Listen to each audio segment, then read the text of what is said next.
countdown to the last comic shop in 5, 4, 3, 2, 1.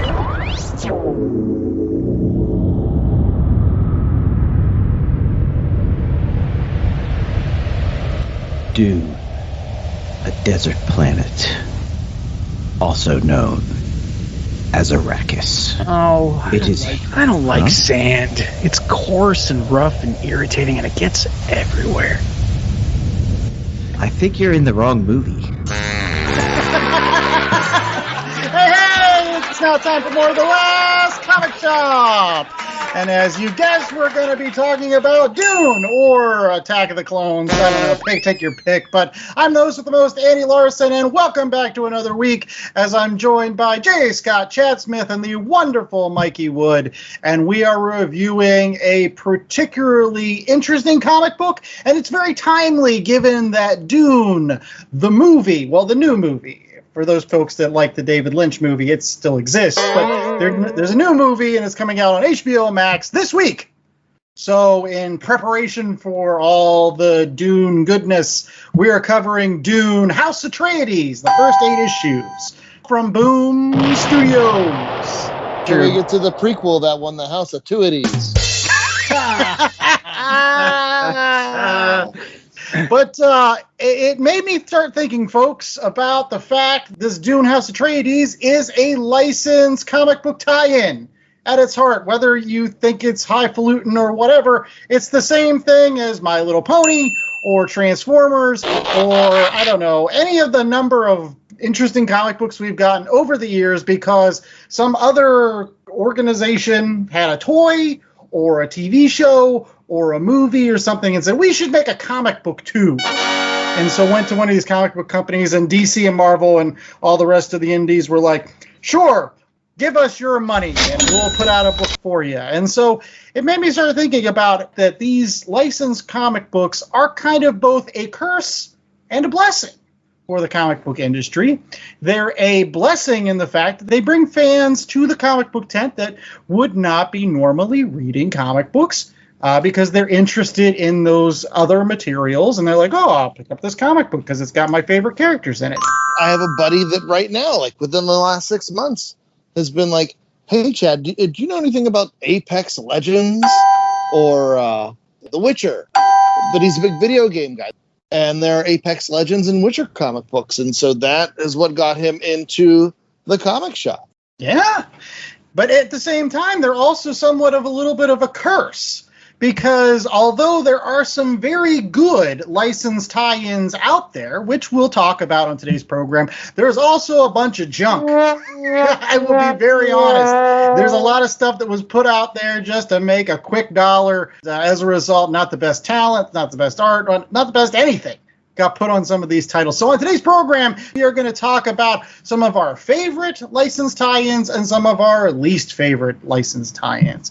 And so we're going to go ahead and start off with our guest, Mikey Wood. So Mikey, what is one of the best licensed tie-ins and one of your favorites? It's funny because it kind of, it's my recommendation too, but I really like the Eric Schoenhow, or however you pronounce his name, Schoenig Ghostbusters series.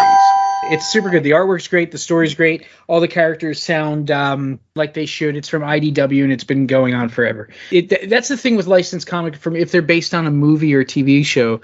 If the characters sound like the characters sound, then it's better for me. Now, as far as one of my least favorites, there was a Robotech comic that DC did like 2 issues of. It predated Robotech, even though it was called Robotech. It was based on a line of models by Revell. But at the time, I thought it was Robotech the TV show, which was eventually they did an adaptation from Comico, or Comico, I guess, which is really good.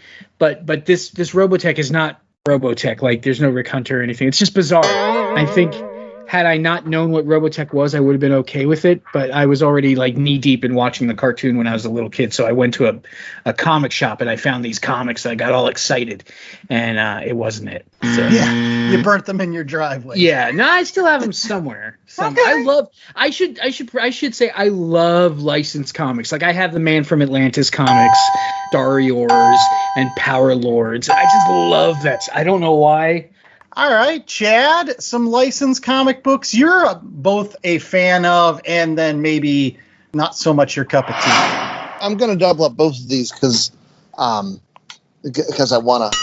But the two best licensed comic book examples I can think of, one was G.I. Joe Cobra, which was a miniseries starring Chuckles, where, spoiler alert, he ends up shooting Cobra Commander in the face.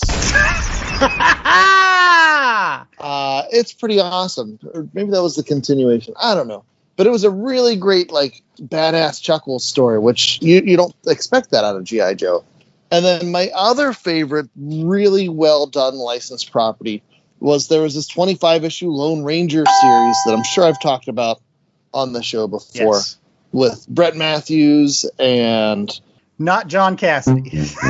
Oh, no, he did covers. He did the covers. I mean, I think that's why I love that series too. But like, it's such a tease because you get the John Cassidy covers, and you're like, why isn't the interior art like this? I feel cheated in some way. It's like the Brian Boland covers. You're like, what is this? I paid for Brian Boland. And the sad part is, I Googled it. They give John Cassidy like second billing under Brett Matthews. The artist is Sergio Corello.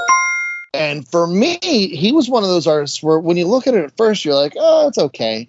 But as you get throughout the series, you're like, this is the perfect artist for this book. And boy, did they encapsulate all the cool stuff that you could do with the Lone Ranger and Tonto. Like, they made you respect Tonto. They made the Lone Ranger more than just a Boy Scout.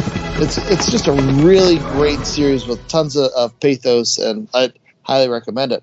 But then on the flip side, some of the worst licensed books would be the Lone Ranger books that followed that 25-issue run, because I kept buying those, kind of chasing the dragon, and they never lived up to the hype. And then the other one that Mikey made me think of is he was talking about series that didn't make it that far and didn't really capture the spirit of what they were talking about, was Malibu's Street Fighter 2 comics that came out in the 90s. You remember this one? Yeah, they were rough, weren't they? The end of issue 1, they decapitate Ken. And then by issue 3, they said, we've been canceled. This is our last issue. They don't like what we've been doing with the license. It was kind of awesome, but also really terrible. Yeah, I was wondering how far they would go with that series. And then it all abruptly was canceled. And you're like, all right, yeah, that makes sense. J.A., your favorite licensed comic books versus your least favorites. So my least favorite, the old Star Trek licensed comics. I could never find a good story, especially the Deep Space Nine ones. They just seem to just be bad. So when it came to licensed properties with Star Trek, I always just said, okay, I'll read a novel versus the comic. The novels tended to be where the better use of that property were. That being said, if there's a good run, please point it in my direction. I'd love to read some good Star Trek comic. On the flip side, looking at a really well done licensed property, I think, bar none, you've got to go Alien versus Predator. It took two licensed properties and combined them. It just was mind-blowing. People were like, oh my god, why didn't we ever think of this? We need a movie. Unfortunately, the movies were crap. But the comic books stand up. They actually do, and it's to your point. You know, before Alien versus Predator, I mean, you're right. Would you have thought about throwing any of these characters from different movie franchises that are kind of like not even related, like together, and just being like, meh, you know? And everybody still freaks out about Predator 2, which is not even the greatest of movies, but you watch that movie just so that you can see the Predator's little hidey hole underneath where he's got the alien skull, and you're like, yeah, That's a boys, love this. The Aliens versus Predator versus Terminator series Dark Horse did was awesome. It was so And good. then they started playing with all those properties. There was a RoboCop versus Predator one, I think, or RoboCop versus Terminator. RoboCop versus Terminator was Frank Miller. That was great too. And Walt Simonson. That's right. I wrote a RoboCop on the Planet of the Apes miniseries, and it's awesome. And Boom Studios or whoever owns the licenses, if you're listening, hit me up. Dead or alive, you're taking your stinking paws off me. I'd be interested in reading it for sure. And to kind of finish out, I mean, when it comes to licensed properties, I think I'm in the same camp as Mikey Wood, that there are so many good ones. And I'm just thinking about the big ones, that I grew up with, like Rom the Space Knight, Micronauts. That is awesome. Larry Hama's G.I. Joe from the 80s. Awesome. Even the original He-Man, Masters of the Universe comics that DC put out, whether it's, pre-Crisis Superman punching He-Man in the face from Eternia with death, or the 3-issue limited series. And so, I'm a huge fan of all of that.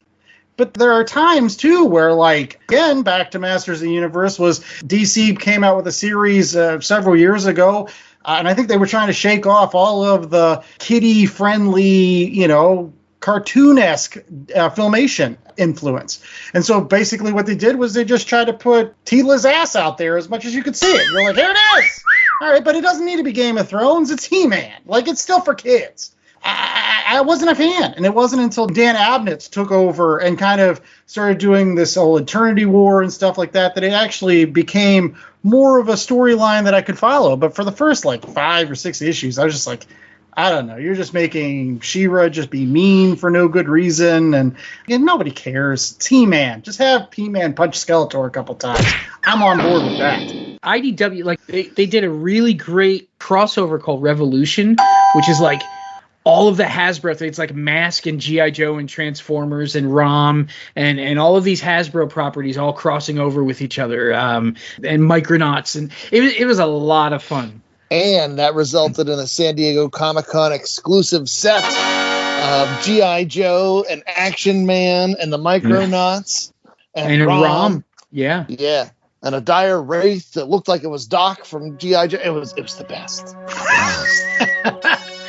Well, you know what else is good? It might be Dune House Atreides. We don't know because we haven't reviewed it yet, but it's coming up right after these messages, so stay tuned for more of The Last Comic Shop. We'll be talking about this licensed property for sure on this show. Hi, I'm John Wilson. And I'm Michael Kaiser. And we're the hosts of the podcast Make Ours Marvel. Yeah, can you believe we live in a world where everyone's old Aunt Petunia knows who Iron Man is? It's crazy, right? So, to celebrate, we're on a mission to explore the roots of the Marvel Universe. You've thought about it. Some of you may have even done it, and now we're going to do it too.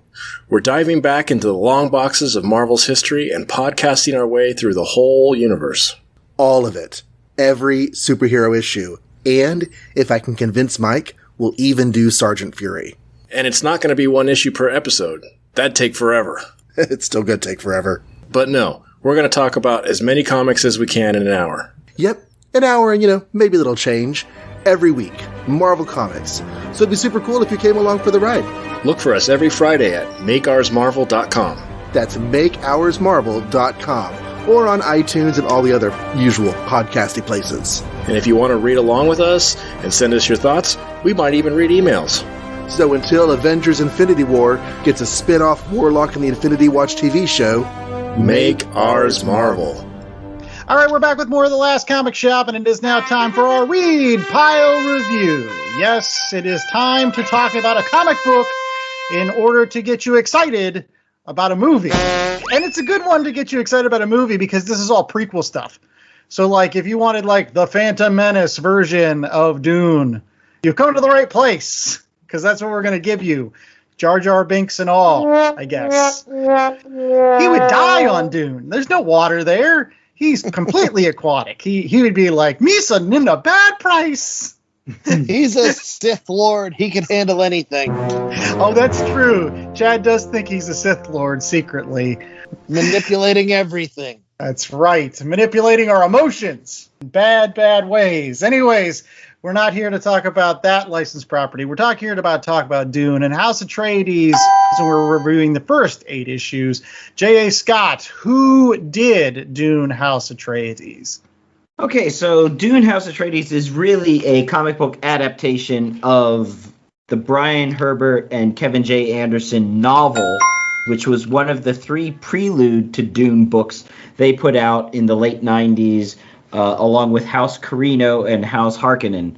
Of the 3 prelude books, this is the one that really just goes directly into Dune afterwards. Most of the art was done by Dev Pramanik, with colors by Alex Guimarães and lettering by Ed Dukeshire. Okay.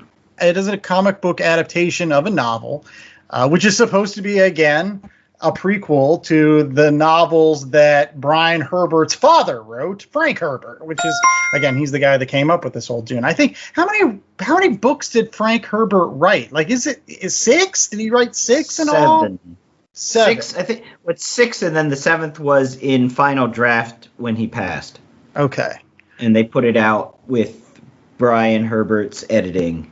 Because I read 1.5. I read Dune, which I feel like everybody should. If you're a fan of good literature, at some point you should read Dune. That's a great one. I think I read a Dune Messiah. And a lot of people fall off the rails halfway through Dune Messiah, because in Dune Messiah, the protagonist from Dune turns out to be this incredible jackass. And he's the bad guy. And people are like, no, I don't like this. What are you doing? My hard-hitting analysis, Frank Herbert's a fun name to say. Frank Herbert. And it's only going to go downhill from here, folks. Okay, so yeah, absolutely. Because again, with a licensed material, it either hits your niche or it goes over your head, as we mentioned before. And we're going to get the 10-cent synopsis from our good friend Mikey Wood. So if did this go over your head, Mikey? Or no, it didn't really. But well, you kind of said what my 10-cent synopsis was going to be. It is Dune Episode 1: The Harkonnen Menace. What this is like Dune babies. So it's all of the it is the story of the beginnings of all of the main characters in the first Dune. Well, I should say not all the main characters' parents. All of the main characters' parents. Yeah, all of the big players. So it's the beginnings of the Harkonnen Atreides conflict. It's the beginnings of Duncan Idaho and how he gets involved in things. So it's all of that. It's all of the start of things. I'm still getting behind the Dune babies. Dune babies will take your spice from worms. Right, exactly. Yeah, you get to see all of that, basically all of the stuff they kind of talk about in the Dune book. You get to see. You learn a little bit about Arrakis. You learn a little bit about the Fremen. And not to interrupt Mikey, but like it is seriously, it's sometimes also a curse and a blessing to get prequels. Let's be very clear on that. Like sometimes, when you have something like Dune, you find out like, oh, that's where the bull came from that's hanging in the middle of, in the House of Atreides or whatever. And like, oh, do you really need to know that stuff? Like, does it add to the story? Does it take away from the story? Is it just there? Yeah, it's like when people complained about how Han Solo got his blaster in Solo. They're like, did they need to show that? No. Is it fun that they did? Yeah. Like I always say, it's like ice cream. You eat this really good ice cream and it's tasty, and someone's like, you want a little more ice cream? Never complain about more ice cream. Never complain about another piece of pie. Never complain about more sex. Never complain about it. Just if it's given to you, accept it and enjoy it. Never be like, do we need this? Yeah. Maybe you do. But I will say, I think it works because Dune exists. It works as a prequel because you know some of the characters in Dune. So if you haven't read Dune, you can read this and you'll understand it, but I don't think you get some of the deeper meanings because you don't care. Oh, that's the baby's name is Jessica. Woo. Okay. You don't realize how important she is. And it suffers from the same thing that the Star Wars prequel, well, other than the Star Wars prequel suffered from a lot of stuff, but the main thing for me is that it took this gigantic galaxy and it shrunk it down to a handful of people who like went to high school together. There's no reason that Anakin built C-3PO. So the House of Atreides does kind of the same thing with the Dune characters. Everybody is connected somehow. everything's sort of like a sly wink. But if you're not familiar with the books, it's just going to confuse you. It's just going to be like, why does any of this matter? Who are these people? So I think I'm going to start off today's program by asking a question, because this is what I was thinking as I was reading it. Somebody that read Dune and now read this comic book, and I'm excited about the Dune movie that's coming out. I'm going to be watching it. But really, I had to ask myself this objective question. Does this book make me want to read more Dune? Does it get me more invested in the greater Dune universe? Or is this just fan wank because some fan wanted to be wanked? So I'm going to start off with the person that knows the least about Dune, Chad Smith. Chad, did this get you excited about Dune, or did you care less? So yeah, I'll preface this. I've never watched the Dune movie, and my biggest exposure to Dune was that Jodorowsky's Dune, which is a documentary about a movie that was never made, which I much rather would have visited again than read this. And we'll have crystal giraffes. And this one person will get somebody impregnated by staring at a glass of orange juice. I was gonna say, and you haven't read the novel. I have not. Yeah, it's one of those things where I kept trying to come into this to an open mind. And I was thinking, from the show perspective, we've made J.A. read a ton of stuff that he has no prior background in, doesn't really give three shakes of any sort of sticks about. And he has done that with aplomb and just brings it every week. And I was like, all right, I owe it to J.A. because I know he's a big Dune guy to give this a chance. And at the end of the day, I don't know if it was good or not. Coming from the perspective of someone that is not versed in the Dune universe, it did not hook me. From that perspective, it does a very poor job, bringing people into the Duneverse, as I'm going to call it. But I wouldn't say that they're poor comic books. Like, it depends on your purpose. It depends on your reasoning. If you're a hardcore Duneophile, there might be some really cool stuff in here. But for me, the cool stuff was few and far between, and I didn't have a basis to care about a lot of the characters. Just not for me. J.A., I mean, this is your pick for this week. It had its issues, I think.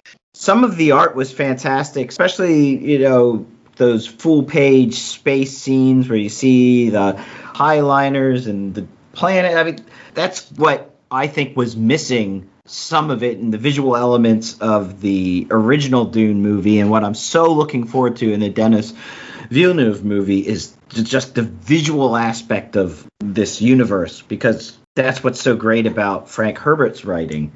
I think the problem with this is that it's very dense for a comic book. And the reason is because they adapted it from this very dense novel.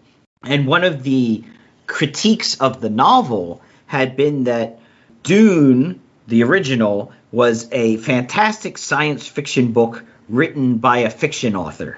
And Dune, House Atreides, was an okay science fiction book written by a science fiction writer. And that's what I think you kind of get here. And what does that mean? That means that you can read Dune and have no interest in science fiction, and it makes sense to you, and you understand it, and it's written in a way that anyone can read. But this, you have to have some of that foreknowledge. You have to understand certain science fiction tropes and Dune tropes to, I think, appreciate it. And if you don't, it's not as good. You have to chalk that up to the scripting of the comic book, how they adapted this very thick novel that is all about interplay. I think Mikey Wood's comment that it's all a bunch of people that went to high school together and sat at the same table and then decided, no, this is not your table. You have to go over there. This is the cool kids table. So basically they went from junior high to high school and they went into their different cliques. So yeah, did it make me interested? Yes. Do I want to finish this story to find out what happens? I think it's a 12-issue run, so we're missing the last 4 issues. Yeah, I want to find out what happened. Has it got me excited to watch the Dune movie? Most definitely, but I was already excited. But I will acknowledge Chad's issues with it, because I do think it has some structural problems in how they composed the story, and it's very dense. All right, Mikey. Basically, everything that he just said is pretty accurate. That's the one thing I did notice about the comic, is that the artwork is very sort of schizoid. And it does say in there that he had inking assists by somebody else. So I think you could actually see when it was being inked by one person and when it's being inked by another person. I think it's pretty clear in the artwork. The covers are gorgeous. Yeah. And there are often moments where the artwork is gorgeous too, and then it slips into this kind of characters seem a little bit off. You know, the inking gets scratchier. Sometimes it's super smooth. So I don't know. Those are the things I noticed. Does it make me more interested in the? I mean, the Dune story and universe thing is interesting to begin with. And this kind of, if you look at the different story, like the Leto Atreides story and the Kind story, they're just sort of like the Paul Atreides story split in half. You know, like somebody coming, learning about Dune and somebody learning about the Fremen and somebody. So it's kind of things that we're sort of familiar with from reading the novel. It's almost like there's nothing in there that was a revelation to me. I said earlier that it's like this book that I buy every month, and I do buy it every month, but I'm not sure that I actually like it. I think I kind of like it, but if I were an outsider coming into this, I think it would just confuse the hell out of me. Yeah. You know? And I'm going to say that too. I mean, I was going to save it for my rating at the end of the show, but I'll say this. I think that this book, unlike a lot of licensed materials out there, unfortunately, Dune is primarily known for two things. The book and then the David Lynch movie. Like that's it. Like there's going to be this other thing, and maybe that will make everybody know about Dune and everything. But for right now, that's all you know. And so like you don't have like the impact of like say Star Wars or Thundercats or whatever been on television. Like this isn't even, you know, Planet of the Apes, a really famous movie, and people have probably seen that 1,000 times. So you could write Planet of the Apes book. So you're already saying like, okay, this is a niche of a niche. So this is a book. And this is also an adaptation of a book. So it's even more niche-y. So I think this is a very, very, very, very, very small window of people that right now would appreciate this. Again, it'll change, I hope, after this week. And I hope that like people 3 weeks from now are coming back and listening to this show because we're talking about House Atreides and how they're picking it up now because they want to have all this backstory for this awesome Dune movie they just watched. But for right now, this moment, very, very niche-y. The only thing that I feel like most people know about is the sandworm, and it shows up for like maybe 6 or 7 panels. We're just waiting for the sandworm to eat people. You're like, just lay down in the sand. Don't make any sounds. I was actually disappointed in the sandworms. You know, my feeling is the sandworm is the dread, right? It's the unspoken dread, and it's coming, and it's big, and it's overpowering, and it's nature destroying anything that man can build. And when you see it for the first time in the movie, and I think we see it at the end of the Dune trailer, Villeneuve's Dune trailer, and that's how it should look. Massive and incomprehensible to the human mind. And then when you see it in a panel, not even a full page spread, but a panel in the comic, I was like, ugh, that's such a letdown. That's just you've lost the majesty of it. I'm so glad you mentioned that because Boom Studios, they announced the Dune comic book in 2012 on Free Comic Book Day. It was called Dune Origins, and the piece of artwork that they used, you know, somebody wearing a still suit. If you're not familiar, in the desert of Arrakis, to survive, you need to wear something that's called a still suit that makes it so that you drink your own pee. Anyway, and it's a guy in a still suit standing in front of a very large, very intimidating looking sandworm, which is actually still smaller than it should look. And it was a cool piece of artwork, and I got excited about it, and nothing ever happened. It never came out. It never did. And now this came out. So I have to wonder if it's the same thing, if it was the same project and it just took forever to get off the ground or whatever. But that piece of artwork was super cool. But you're right. It's the sandworm's got to just be this. You have to be dwarfed. It has to baffle your eyes. It has to be like, I cannot believe the size of this thing. Instead of it looking just kind of like the thing in Beetlejuice. Well, I was just going to add too. Earlier, Mikey was mentioning about how they're just showing a lot of the things from the novel.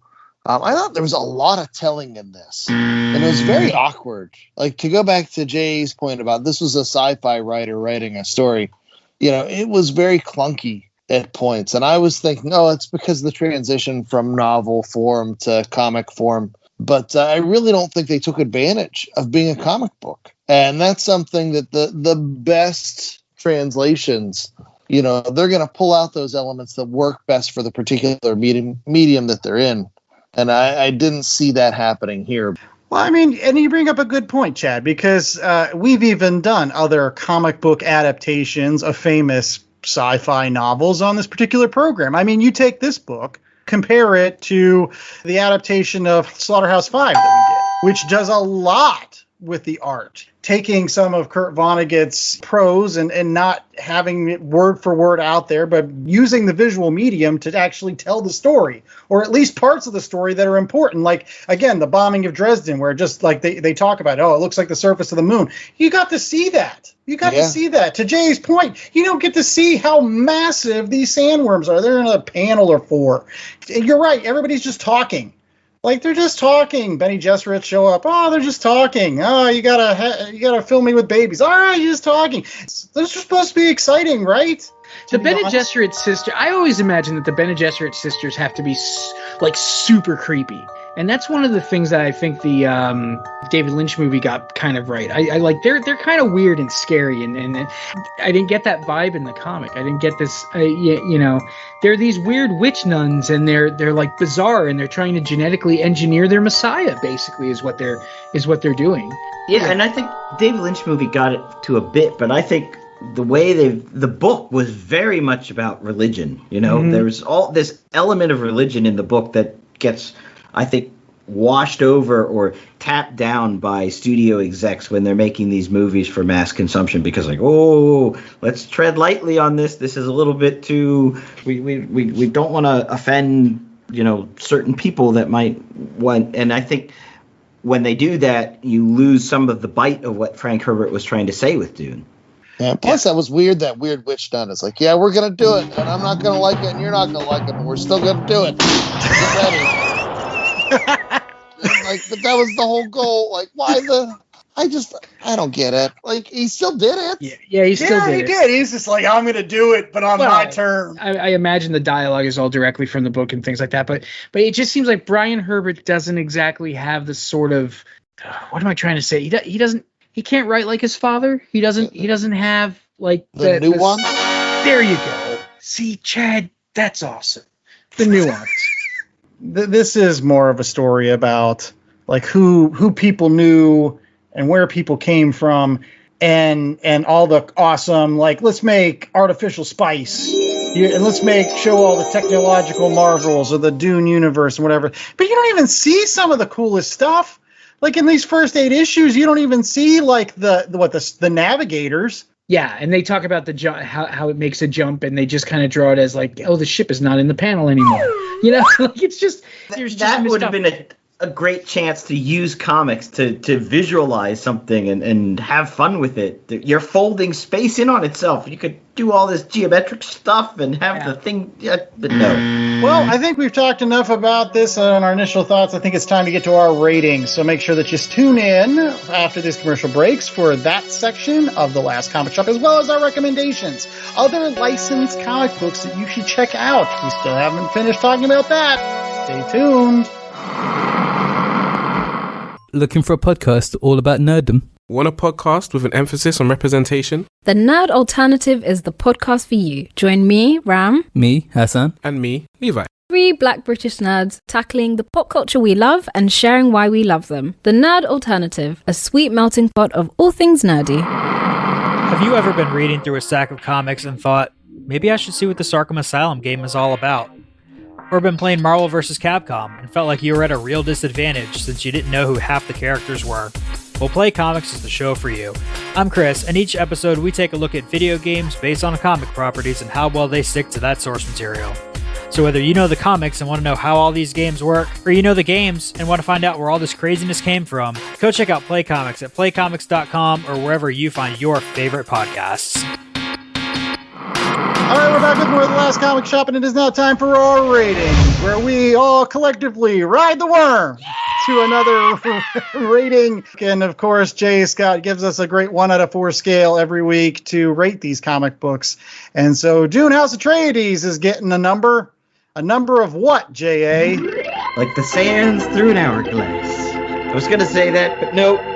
This one's pretty self-explanatory. We'll just go with the Shai Hulud, or for those of you who haven't read 5 different Dune novels and are just picking this comic book up for the first time, we're going to go Sandworm.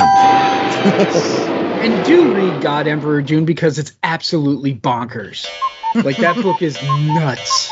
All right, well, Mikey, since you just chirped up, what's your rating? How many sandworms are you riding this week? I think it's like a 2.5. You would think that the idea of publishing a comic is to get as many people to read it as you can. So if you go in there, if you're like, you know what, I've never read a Dune thing, maybe I'll read this first issue, and the cover's super cool by Jay Lee. It's gorgeous. Yeah. And then you get into it. By the end of that first issue, you're like, what the hell is going on? Doesn't make any sense. It's interesting enough. I don't think it's essential. And that's a shame because, like I keep saying, the covers are really pretty. Like, it's really pretty. All right, we're on to Chad, our non-Dunephite here. And what is he rating this book? Yeah, so I'm actually really glad about this because we on this show have read a lot of books that I've liked. So I feel like my grades are pretty inflated. And so this will help to even it out a little bit. Honestly, if you're a Dune fan, I could see this having a lot of appeal.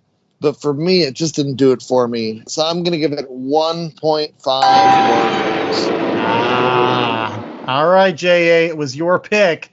How many worms are you riding? Yeah, I really wanted to like it. I want to finish the series. It's interesting enough. I can see why people who like Dune and are, enmeshed in the Dune universe would get into it. At the same time, I think it had some real structural issues. I don't think they translated the novel especially well. It was very wordy. It was very dense. I'm disappointed. I feel like it's a missed chance. They could have done a lot more with it. I'm going to give it 2 worms. All right. As I commented before, is this a book that brings you more into the Dune universe as a reader, or just somebody that just read one book, or is this just fan wank for the sake of some fans that wanted to be wank? It's the latter. This is fan wank. Sometimes prequels can add a lot to a particular story, or add, some chocolate syrup on top of your ice cream, to use Mikey Wood's analogy. I don't think this does. I mean, there's a couple of moments where I was like, ooh, that's neat. I got to see how baby Jessica came into being, and young Duke Leto is an interesting character. So every single time he's part of the book, I found myself caring a little bit more than I would normally. But I didn't care about anything that was going on with the Emperor. I didn't care about anything that was going on really with the Harkonnens, which was sad because they're like really, the main bad guys of the story. But I just felt like they were just cliche villains, to be honest. Like, you didn't get any sort of the menace other than them hunting Duncan Idaho, which, I don't know, he escaped way too easily. So. I want to say that was the missed opportunity. Don't make the Harkonnens bad. Make them, like, somehow things happen, history happened to put them into that position. I mean, the Harkonnens are like the Nazis of Dune, right? Let's not make them the Nazis of Dune. Make them something that's a little bit more grayer, and it becomes much more interesting. And again, but that's cliche. That's easy. That's taking the easy way out, which I think a lot of this book does. Like, it just takes the easy ways, and I don't know if that's rewarding for anybody that either likes Dune or somebody that doesn't care about Dune. The best thing about this series is the covers. And if that's what you come away with, I'm sorry, that's not a good series. So this is like a 1. This is a 1. I'm even going lower than Chad, and I like Dune. This is a failure. Like, this doesn't do anything. This doesn't move the needle. This isn't like Boom's Planet of the Apes. You want to read a good licensed book from Boom Studios, read that. Or read Darkwing Duck. That's also awesome. This, I don't know. I don't know what this is. The J. Lee covers, the Michael Walsh cover. The Lorenzo De Felici, I don't know him, or Evan Cagle, those are good covers. Yeah, that's saving it from being like a 0.5. Like, it bumps it up to a 1 because I will say I love those covers, but then I looked at the interior art and I'm like, it's not the same as those covers. I've been Brian Boland. It's not bad though. Like, the interior art isn't bad. No, it's not, but it's nothing like the covers. No. Like, the covers are dynamic. Like, there's one of like the baby Jessica laying or something like that on the cover, and it's like all in shadows and stuff like that. And I'm like, ooh, where's that inside of the comic? To Chad's point, where's that visualization that kind of grabs you and makes you feel like this is adding something to this novel or whatever, as opposed to just these are words that were in a book that are now in another book. I don't know. But talking about books called recommendations, and as always, we like to preview other stuff that you can go out to your local comic book shop and pick up. All right, so recommendations. We like to offer up something similar, something recent, something out of left field, off the beaten path, and, you know, we've got Mikey Wood, so something with a cherry on top. All right. Well, let's go ahead and start off with Chad. You know, let's talk about a book he liked. Yeah, I'm going to go recent, and this is a book I actually discovered during the pandemic when all the world went crazy, and there was a period of time where comics weren't coming out in the comic shops. I was walking in, and I wanted to support my local shop, as one does. And I saw this really cool cover of a G.I. Joe comic, but it was set up like Time Magazine with Cobra Commander as the Person of the Year. And it had been a minute since I'd read some G.I. Joe, so I picked it up. I was like, wait a minute, this is really good. And then, fortunately, they had the rest of the issues for that series, and from then I was hooked. It's now been collected under the name G.I. Joe World on Fire. It was 10 issues plus a special edition issue by Paul Aller, and the art was primarily by Chris Evan-Hughes. But basically, the story is about what if Cobra wins? And so from the very outset, Cobra has won, and they've taken over the United States. And G.I. Joe is this splinter group that is dealing with the fallout of that. You know, they're trying to get supplies for people, and it's really interesting. And Aller and Evan Hughes, they get to add some new toys to the G.I. Joe toy box. They introduced the main character and the readers in as this character named Tiger, who was pretty cool. But they also played with, you know, your old favorites like Scarlet and Roadblock. And what the story does is it explored a lot of the trauma that is associated with being part of that G.I. Joe universe. There's even an issue about suicide, and there's, you know, Scarlet is getting, you know, help dealing with all the things that she's been a part of, and it's really, really emotional. And there's an issue where they run the gauntlet, and you see all these your old favorite G.I. Joes pop up for a little bit, but they're making the big sacrifice play, and oh man, like it was time after time in this series. They really tug at the heartstrings, and so I don't want to spoil too much. It's called G.I. Joe World on Fire. It's all collected in one edition. It is very good. Highly recommended. Check it out. There you go. All right, J.A., you're up next. I guess mine's a little bit out of left field. So I'm going to recommend Divinity by Valiant Comic Books. You can get the first trade. It came out in 2015. It's available on Comixology Unlimited. You can get it at your local comic book shop. This is the story by Matt Kint and Trevor Hairsine about a Cold War Soviet astronaut that was sent into space. The Soviet Union is determined to win the space race. They send him on this really dangerous mission out past nowhere, right? So he goes out into deep space and is lost. Lose contact with this guy. No one knows what happened to him. And then he turns up in the 21st century, landing in the outback, just missing the X-Men, and where his ship was landed suddenly turns into this oasis. So the desert turns green and grass, and he emerges from the space capsule with all these powers. So he's encountered something in space, and he can turn people into birds and make the birds turn into butterflies, and people start flocking to him, thinking he's a god. And the question then is, you know, is he coming to offer his hand in friendship? How will all the other Valiant heroes respond to this new incursion into Earth? It plays a bit with the Soviet era Cold War themes, but also a lot of, you know, what is it to be divine, and who are we as humans? Obviously, because here's a man who has been changed and has come back to Earth, and will he change Earth, or will Earth change him? Just really interesting and really great art.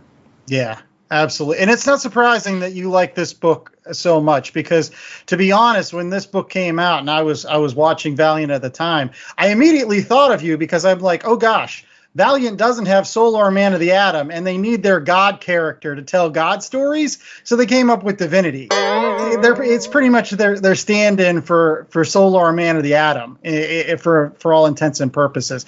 But the other thing that you left out is the fact that he's black, and so going into space in the 50s as a black man and coming back, and like you've got also that extra dimension to the whole story, which is kind of super neat. So I definitely agree. If you haven't read Divinity, that's hands down one of the best books to come out of Valiant since their relaunch, for sure.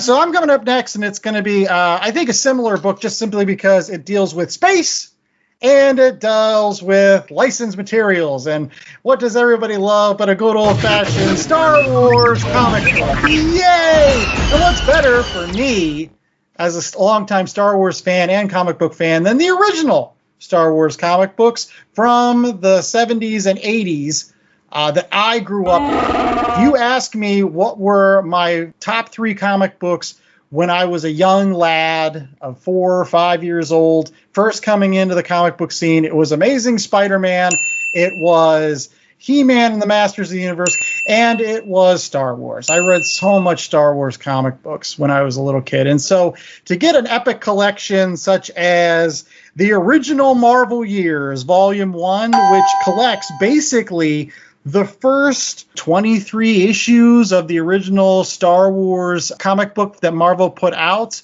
is just really wonderful. Not only does it include those first 23 issues, but it also includes a storyline from Pizzazz, which was like the Marvel magazine at the time. And it was actually the first original story other than the 6-issue comic movie adaptation. And all of these stories are primarily written by Archie Goodwin, who's a fantastic writer, and have some terrific art. Like, because not only does it include the original 6-issue movie adaptation with Howard Chaykin art, but primarily the rest of the issues are drawn by Carmen Infantino.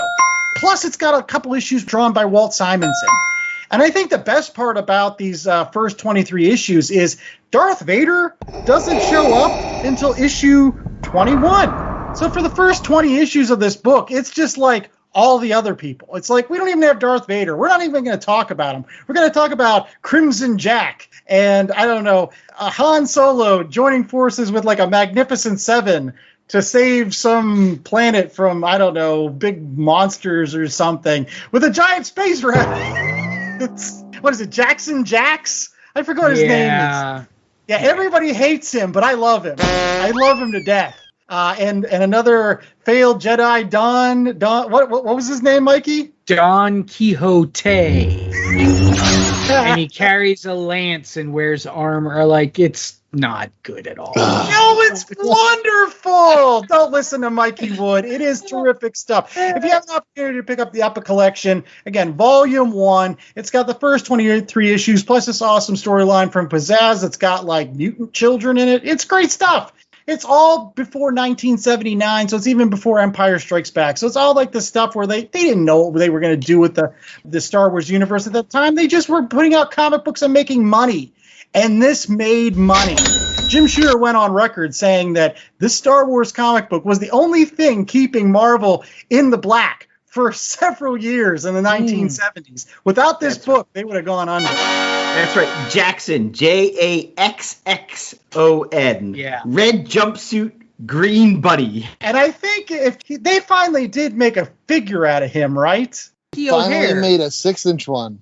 Bucky O'Hare is basically Jackson. Like, it's a green rabbit in space and stuff. There you go, G.I. Joe connection with the Larry Hama stuff. But my favorite part about those early Star Wars issues was some of the characters they were putting in the stories, they didn't know what they looked like. And so you had Jabba the Hutt was a totally different thing. It's great. Yeah, but it's all Archie Goodwin stuff. It really is. Like, it's all Archie. He was a fantastic writer, and he knew how to write stuff. So, like, I don't know, they threw like 3 lines, and he's like, come up with something. He's like, okay, fine, I'll make a robot on tank wheels, and I'll team him with a rabbit. Sure. I like the Star Wars newspaper strips from that period of time. They were really good, too. Is that going to be your recommendation, Mikey, or do you have something else for us? No, it's not.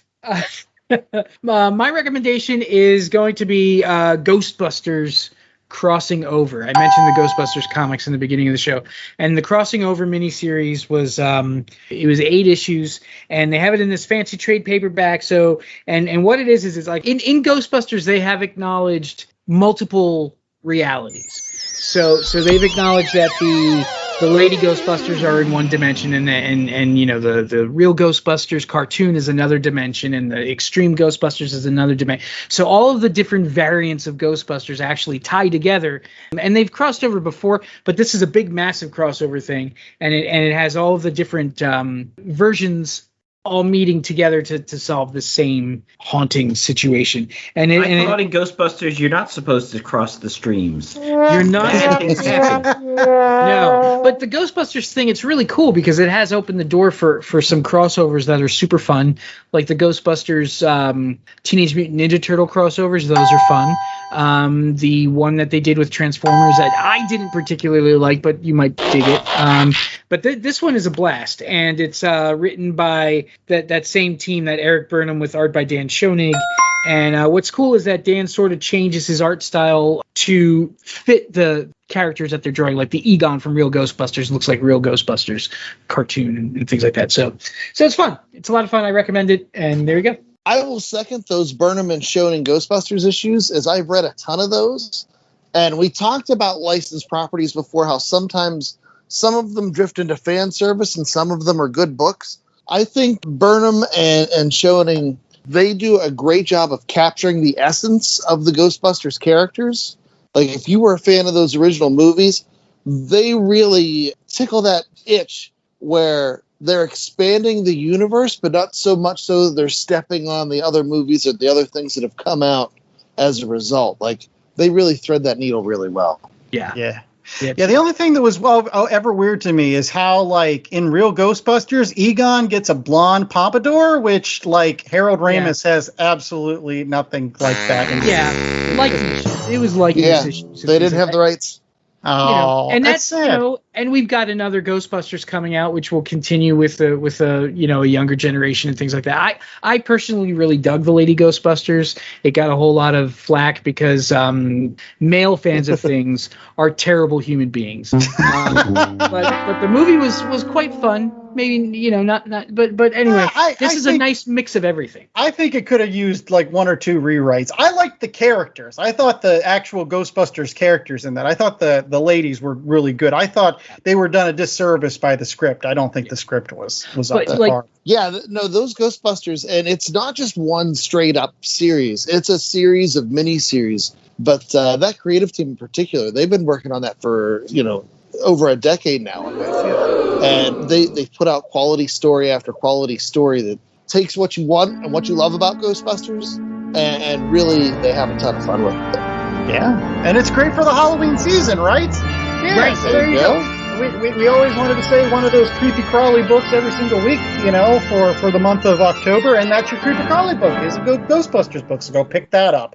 And make sure that you tune in next week to more of The Last Comic Shop, and you can do that by rate, reviewing, and subscribing at www.lastcomicshoppodcast.com. That's a terrific place where you can find all the links to all of our podcast vendors, Apple Podcasts and Google Play and Spotify and iHeartRadio and Amazon Podcasts and Pandora and even YouTube. We're even on YouTube, so make sure that you check us out. And if you like our show, if you like some of the terrific comic books that we've been covering this Halloween season, giving you stuff to read while you're drinking your pumpkin spice, make sure that you leave us a 5-star review. Leave us that treat in our basket this year. In our Halloween jack-o'-lantern or thing we got from McDonald's. I still have one of my McDonald's pumpkin. Yeah, the bucket. Yeah, the pumpkin buckets. Those were the best. I have like 4 of those.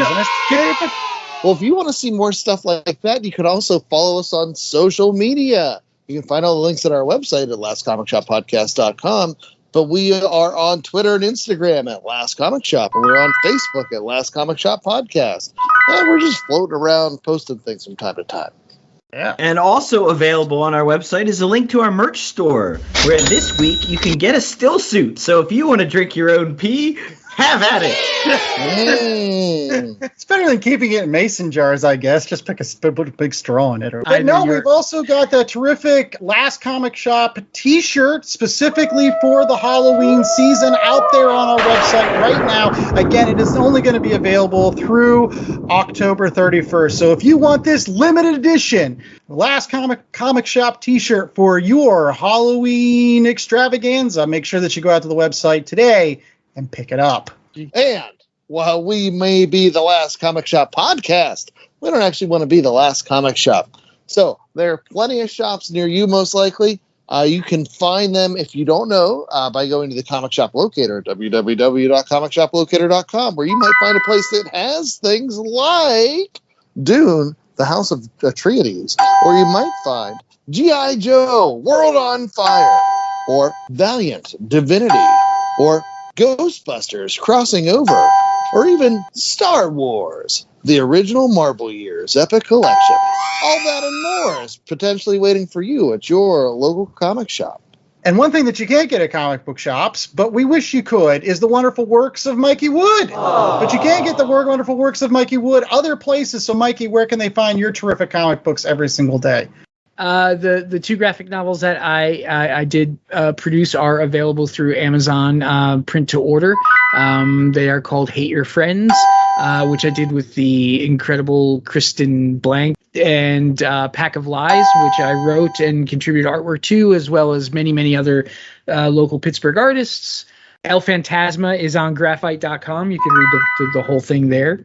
And, hopefully as things settle down, I'll be getting back into like the Planet of the Apes and the RoboCops. Judgment and I'm working on an Aliens Planet of the Apes, but it's not as good. All right, and that was all for the Last Comic Shop this week. I was the host with most, Danny Larson. I was joined by Chad Smith, J.A. Scott, and the wonderful Mikey Wood. And until next week, stay safe, stay sheltered, and remember, the drink of choice among all Dune aficionados is mezcal, because it's the only thing that comes with the worm.